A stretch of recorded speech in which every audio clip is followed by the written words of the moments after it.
Здраво, Михаела. Здраво, Изабела. Како си? Одлично. Јас сум денес облечена во Стич и оваа моја limited edition серија на подкасти ќе ја водам вака. Затоа што мислам дека луѓето повеќе отвараат сериозни подкасти и емисии и било кој дигитален формат ако водителот е Стич. Не знам дали се сложуваш ти со тоа. Па, мислам дека општо аутфитот не е битен, битни се стварите што ги збориш и мислам дека со овој твој Стич аутфит ќе си го докажеш тоа дека стварно како креатор не е важно што носиш. Па не знам, еве ќе видиме по тоа колку луѓе ќе го отворат овој рилова видео со нас две.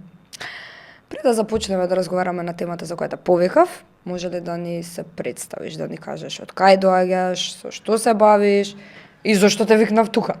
Јас сум Михаела Трајковска, по потекло сум од Тетово, маркетинг студент сум, 4-та година на ФОН универзитет и тука сум заради едно мое интересно искуство кое го имав изминатава година, тоа беше серијалот на подкасти кој што го добив како награда на сметка на една обука за подкастери на која што бев присутна и најверојатно ќе се зборува најмногу за таа такмичарската епизода која што беше пресудна, пошто целиот серијал после јас си го искористив како начин да стекнам добри познанства, да го тестирам моментот како е да си водител, зашто многу е потешко да си водител него да си испрашан или гостин или било што, барем кај мене. Зошто?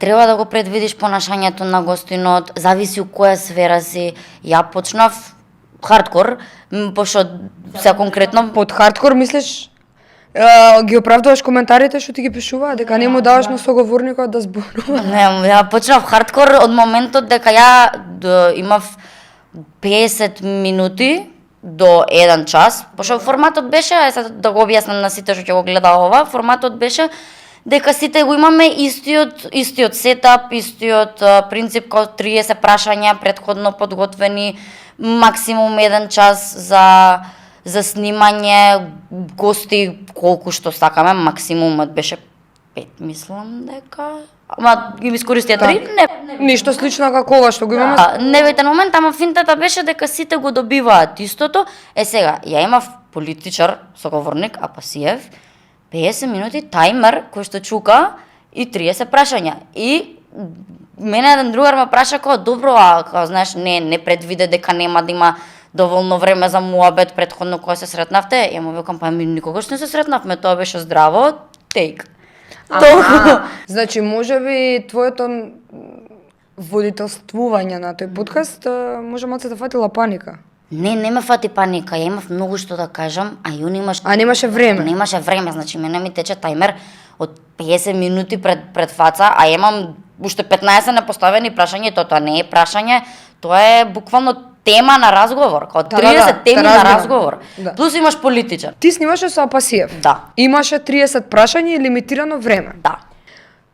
Зошто не направивте 2 емисии, например? Не може. Не можеш. Не може, тоа е финалната епизода, сите го добиваат истото и од таа финална епизода Така? најгледаниот, најкоментираниот подкаст добива награда. И тебе тоа ти беше прв подкаст, прво твое искуство како водител на подкаст. Не знам дали има точен термин за водители на подкаст, веројатно нема. Види, подкастер е. Подкастер, окей. Треба, гледаш, ја и ти водиме конверзација како што би воделе и да не се камерите у просторијава. Значи, они се навикнати на или водител како емисија или интервјуер. Буквално некој што те интервјуира. Види, подкастерот треба да збори. Имам тенденција, сакам да те разберам. Затоа што имам едно клучно прашање од сето ова што го раскажуваме е дека заклучокот е дека ти правиш прва подкаст емисија со еден политичар, Апасиев, и прв пат ти е, веројатно имаш трема, исплашена си се и т.н. Се појавуваш во дигиталниот простор. Да. Како водител на подкаст. Сум била во дигиталниот простор и доста и предходно, ама немало никош лимитирано време. Сум можела да се зборам колку што сакам. А сите тие теми имаше што да се збори, значи ја прво не би викнала гостин со кој што немам што да кажам. Иако после у форматот понатаму што го работев, имаше гости со кои што јас немав што многу да додадам, ама беше онакако поише како интервју. Све понатаму беше експериментално. Таа конкретна епизода, ја уверена сум дека да имаше поиќе време, ќе беше уште подинамична. А дали тоа беше првата епизода или твоето прво искуство со хейт коментари? Па реално да, ја очекував, значи јас знаев дека ќе победам од одма, само што си го видов гостинот. Мислам, само што го договорив. Претходно требаше да имам друг гостин и тој гостин откажа 5 минути пред да ја влезем у такси, за да идам да се спремам за снимањето. И тоа се го сватив како некое судбинско нешто, фала Богу што се деси, зашто уште по-хейт коментари ќе имаше и ќе влезев у некој свет на таблоиди, на жолт печат, на некој многу по-лоши ствари од А ги политика. очекуваше хейт коментарите или имаше некој момент да ти изненади, например, како е ова не го очекував? У моментот кога бев више усред емисија, бев као ова е напето. Ова е напето за слушање, пошто, знаеш, ама и само вистина да пуштиш ти, се прекинува политичари со тоа, се прекинува муабет, не го почитува времето, едноставно не можеш Само да довршиш мисла. Појасниме на тие што ќе го гледаат ова, дека ќе ми кажеш ако грешам, повеќето хейт коментари што беа, насочени е дека ти го прекинуваш гостинот. Тоа е подкаст. Тоа е Се разбира. затоа не е емисија, затоа е подкаст, ти мора да го прекинаш гостинот, зашто финтава е да викнеш гостин и да се дискутира за тема за која што ти имаш нешто да кажеш. Инаку би било класично интервју, прашање одговор, точка, фала ви што Тоа формално присуствувавте. сега го разјасним. Да. Како ти лично, како Михаела, што води подкаст прв пат, се почувствува кога најде на такви коментари? Првиот поттек ми беше да го објаснам нештото, пошто мене ме советува дека не се одговара на хейт коментари, тоа ќе ти го Добро. кажам моето мислење. После, ја мислам дека секој креатор искрено треба да се има тим со кој што работи, треба да се има еден ментор со кој што ќе комуницира, заради што нема потреба твојата креатива да биде уништена заради да не именувам сега, да не давам Заради некој некој археотип, ама говор на омраза, да ама нема издржаност. Нема издржаност тој тебе да те коментира, зашто знаеш дека си видела например некој твој колега да пише конструктивна критика коментар, не, ќе ти пише на порака, ќе ти се јави. Секој што комент секцијата е една секција на луѓе кои што си имаат посебна забава, посебно нив им е битно колку лајкови ќе има нивниот коментар да кажат нешто, значи не знам. А дали во тој момент не знаеше да разликуваш хейт од конструктивна критика? Или омраза, да не користиме? Апсолутно, и затоа јас се осудив да го објаснам целиот тој процес и ова што го кажав сега, си го напишав во коментар, мојот коментар седи. Дека ова е формат, дека во иднина би работело нешто што нема тајм лимит за да може да се разговара послеано, за да може да не биде напето, да не се прекинуваме у муабет и такви ствари.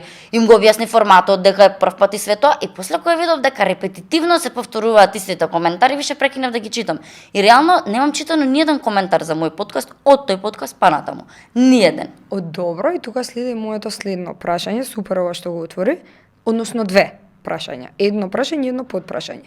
Дали мислиш дека овој обид на хейт коментари што се случил после тоа видео е некаков обид на култура на откажување, односно на англиските мои? Cancel culture. Така, ти благодарам, не сум добра со англиски. Добро да не го експериментираш.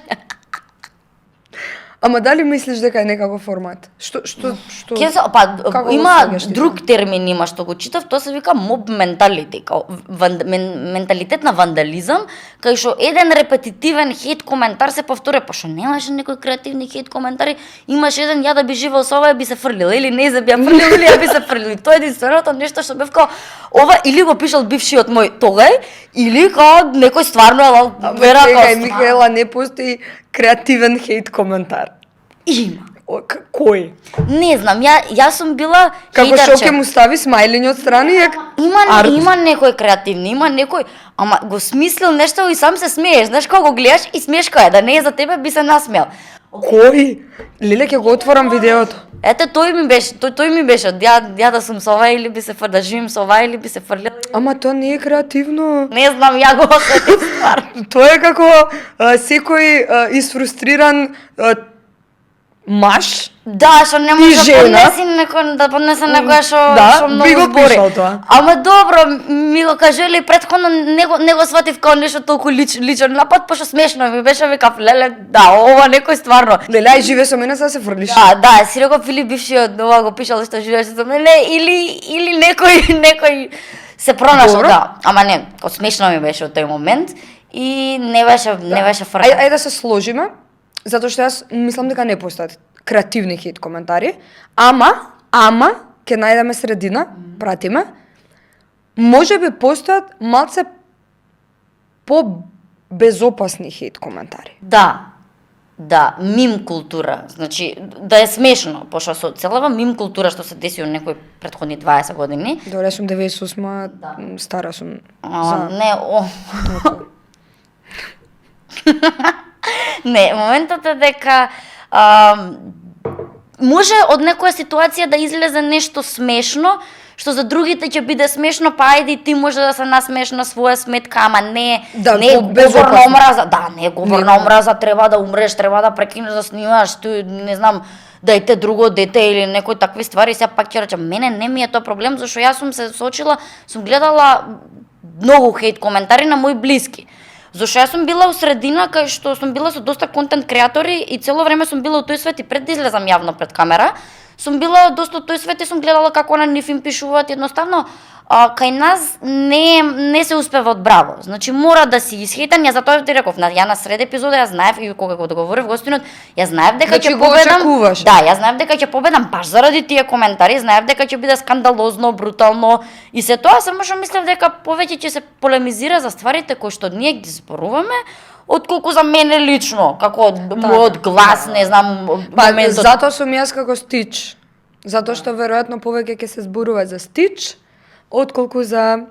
Ама барем можеби некој ќе слуша што зборувам. Да, тоа е важно. Океј, си се соочила со хейт коментари.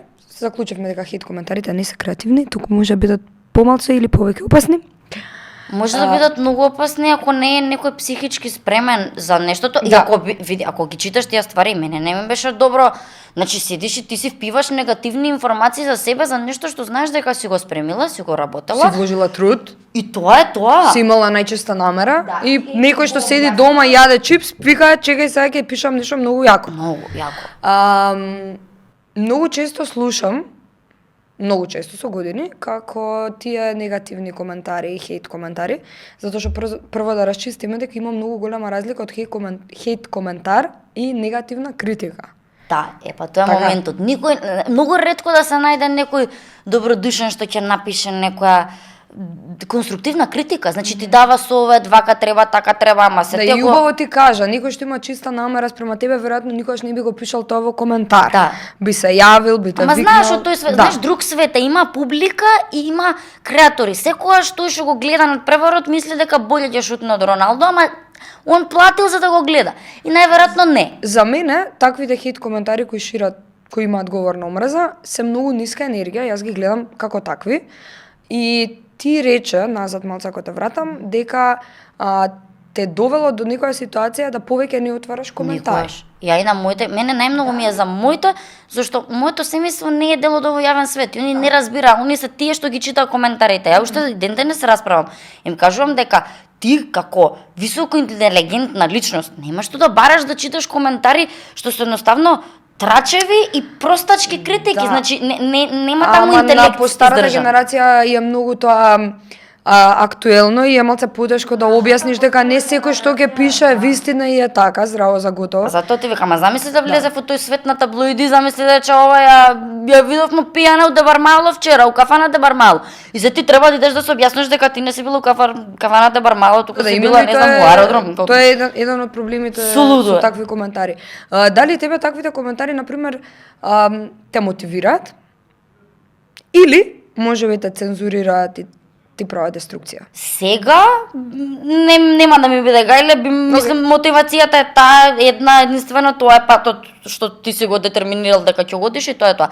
Ама во тој момент имаше сецкање, например, знам после тоа имав подкаст со Ивона Талеска и ја бев као ова е лично што сум ја гледала на телевизија и со вака бев облечена на тој подкаст. Супер душа, тогаш со Ивона Талеска, сега со Изабела Стич. И бев као ова не смеам да го зафркнам. Ко стварно нема да зборим ништо, и ако го пуштиш тој подкаст на сметка на Пасиев подкастот, јас сум таму као дете што излезено на дејт и знае дека нема да добие втор дејт и само седи слуша, ја гледа вака и ја као аха.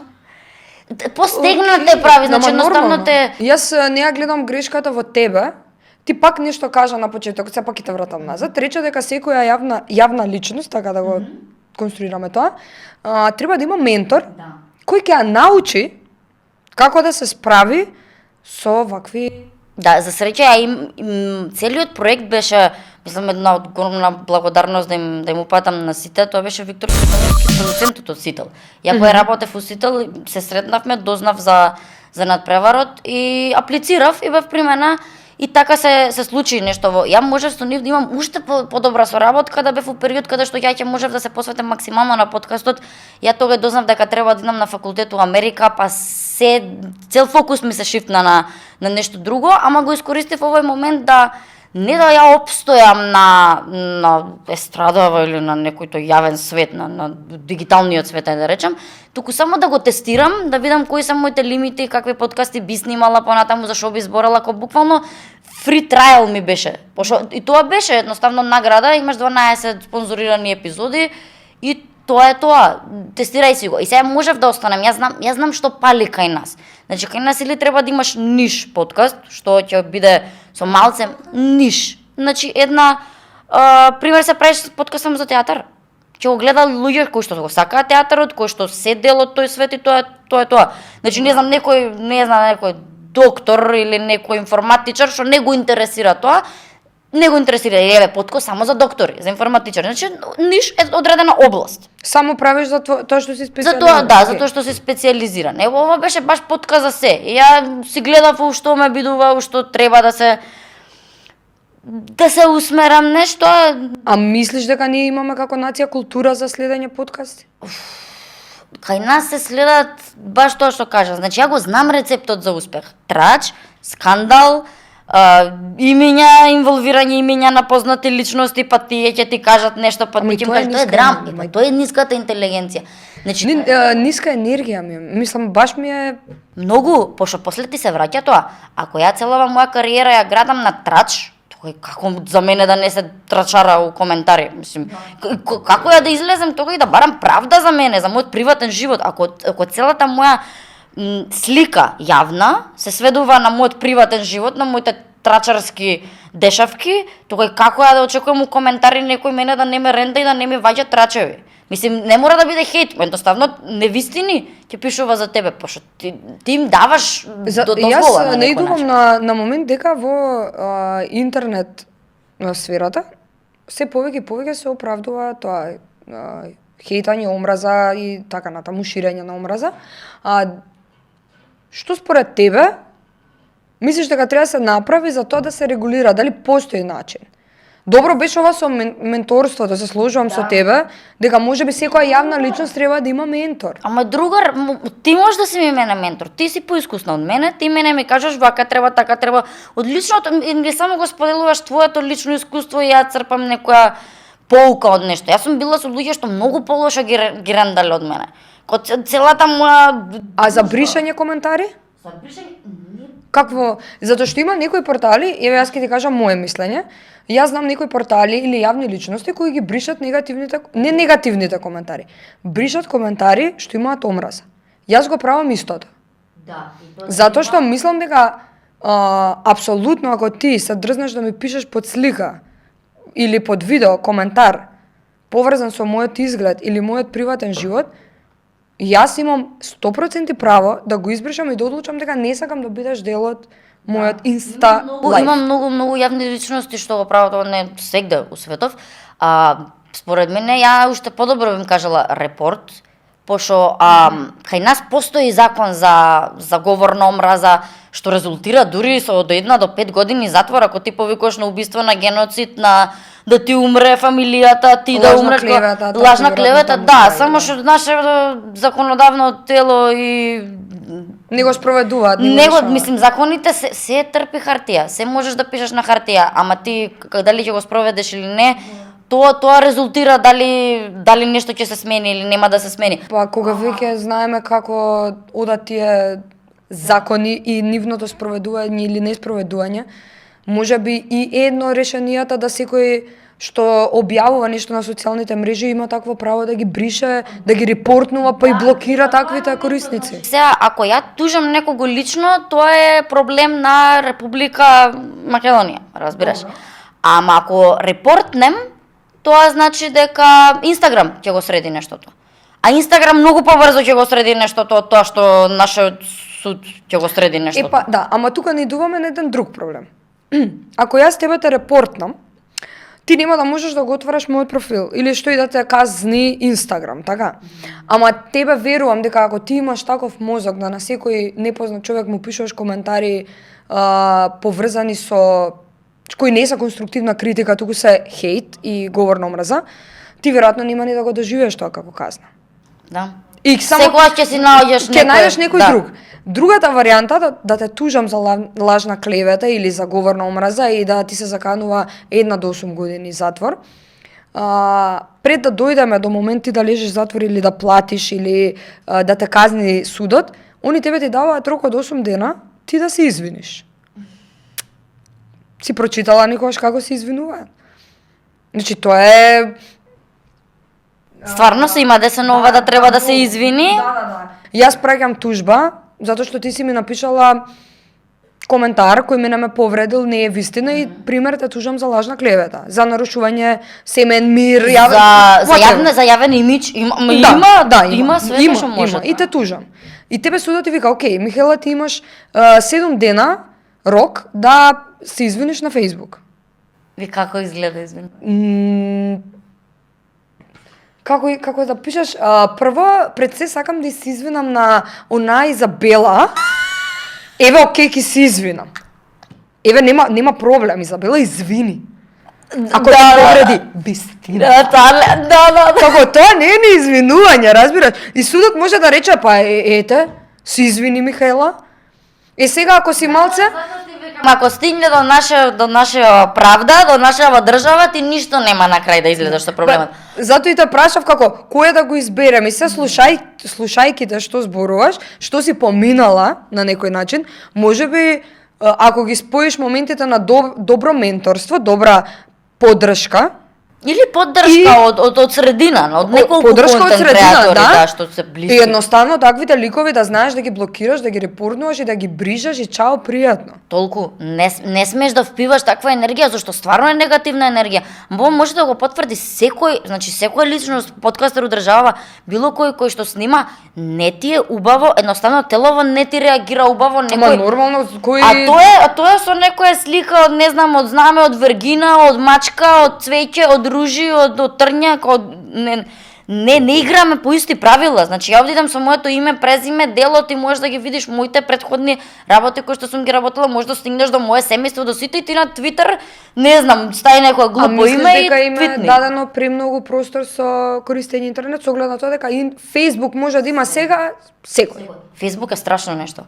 Facebook е страшно нешто. Ја имам многу е добар серијалот што и ти го правеше и ја мислим дека тоа е вториот начин за решавање на проблемот, да си го почувствуваат собствениот отров, само што од твојата конструктивна критика ќе ги боли многу повеќе. Ако ја разберат. Да знаеш како ќе те боли, да знаеш како, тоа го има правено многу луѓе. Знам, имаш еднаш, често се дешава, Мија Костова, знам дека имаш еднаш за една жена што пишуваше за инфлуенсеркава што излезе дека се самоубила во Австралија. Нема врска, имаше една инфлуенсерка, држеше предавање на фон, по една недела излага дека се самоубила. И дали убиство, самоубиство, после се полемизираше и доаѓа женава и вика, оваа се прави фина пред деца, а уствари видеа каква е, се сликала по купачи, вакво, такво, као да ме заслужи, ова не е некоја што треба да ние да ја жалиме.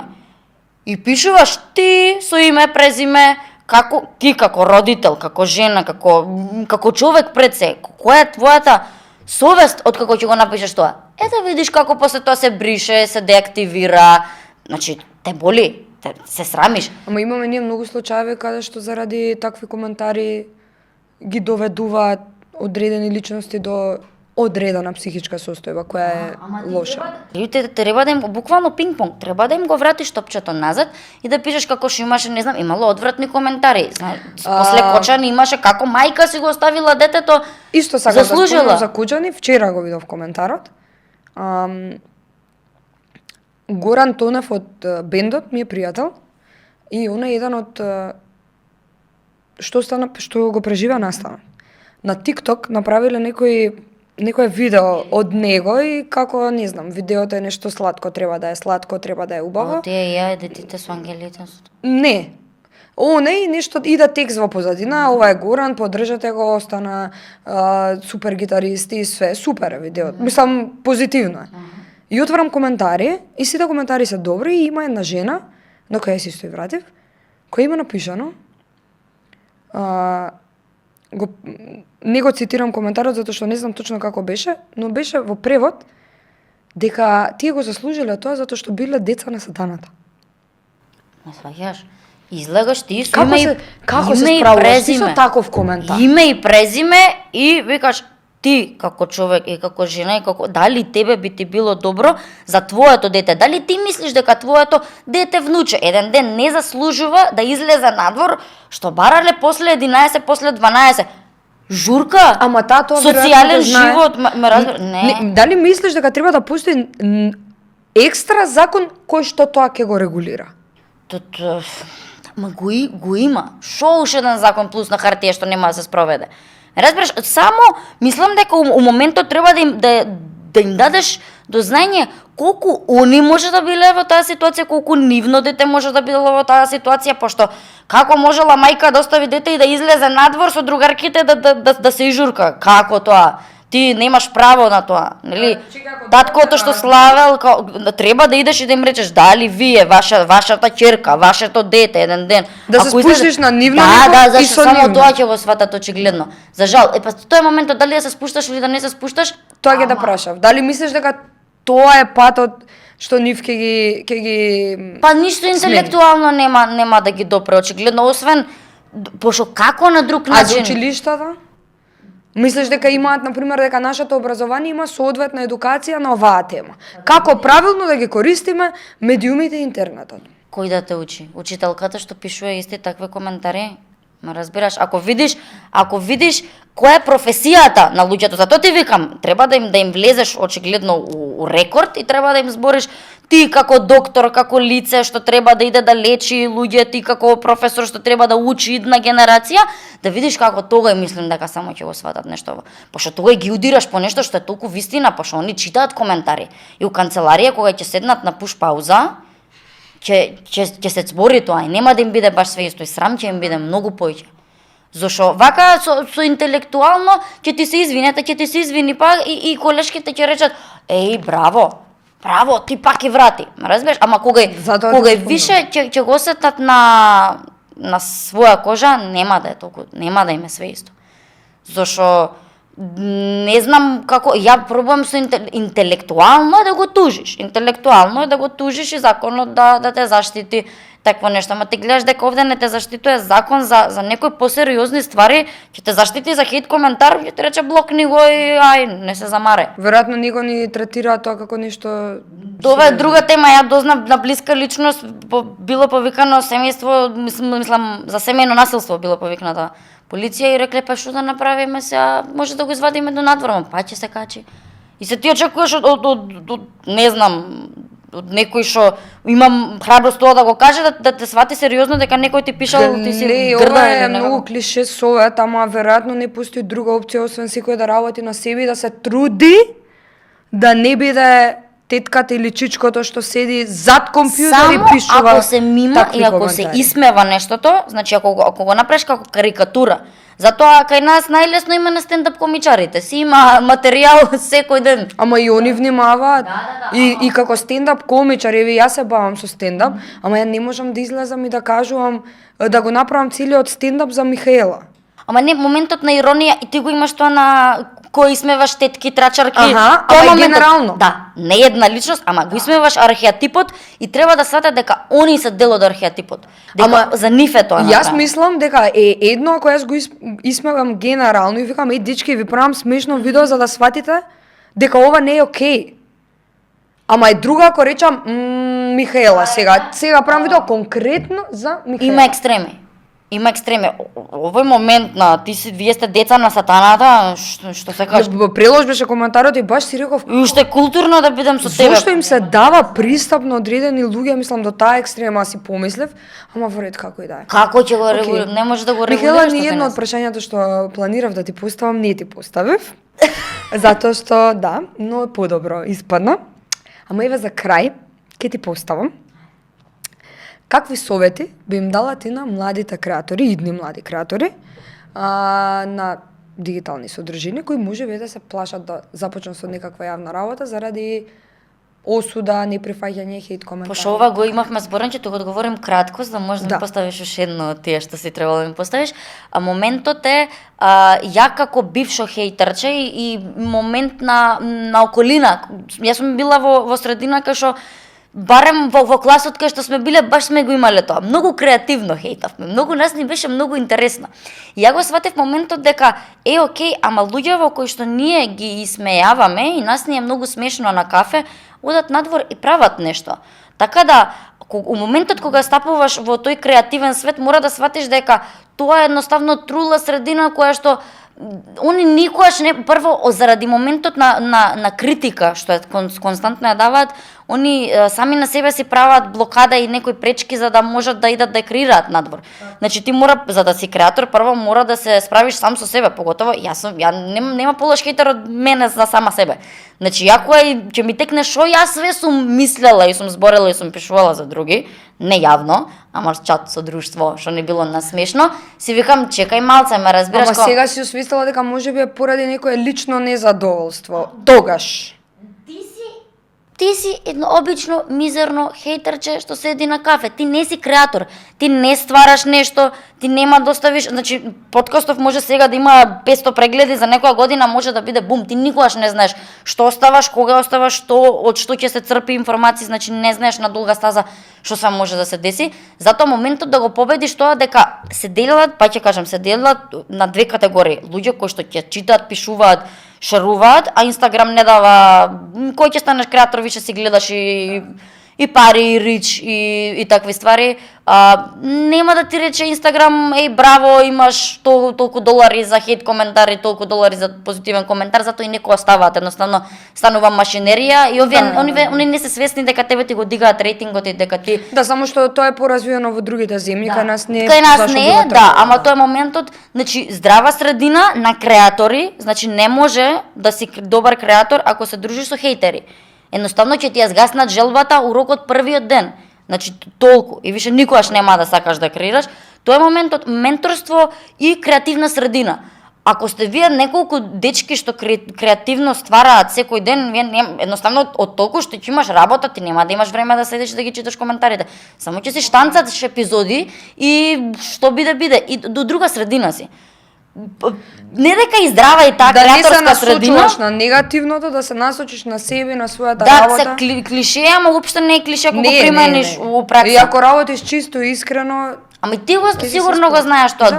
Друго е да седнеш со некој што не е глумец, актер, музичар, водител, било која јавна сфера, друг е моментот, други се коментарите, други се смешките, да речем.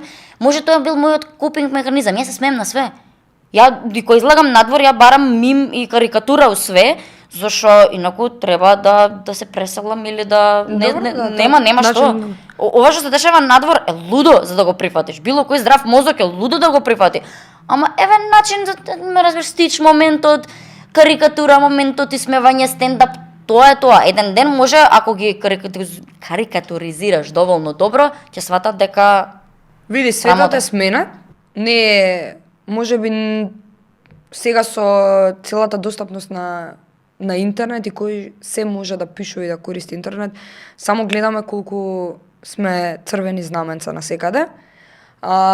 И мислам дека можеби убаво кажа, треба да се насочиме на себе, на тоа што го работиме, а не да се И насочуваме на заедницата, да си направиш Да, своја заедница. да, Нема да. да Каде ти е што се важно чувствуваш што припаден, кажал да. некој од негде, ако твоите пријатели се задоволни со тоа, ако твојот партнер или било кој. Мислам дека само да си направиш своја средина. Ја кажам, ја овде си живеам балонче мое. Да. Јас си ги имам моите луѓе, пошто ако впивам све тоа што се дешава надвор, ова што се дешава надвор е страшно. Не, значи не црвено знаменце, ова е алертна Црвен на фаза. чаршаф. Да, страшно. Добро, фала ти Михаела. Јас се поминав многу убаво и забавно. И јас. Мислам дека си направивме убав разговор. И еве да ви кажам дека не ме прекинуваше. Не знам дали е затоа што сум стич или не сум политичар. Тоа ќе оставиме да си го реши она во нејзината глава. Така да ви кажам дека беше супер. Дека не се чувствував понижено. И ти посакувам многу успех и многу подкасти или што и да имаш замислено во животот да правиш јавно или нејавно. Фала Thank you многу. very much. Thank you. Чао.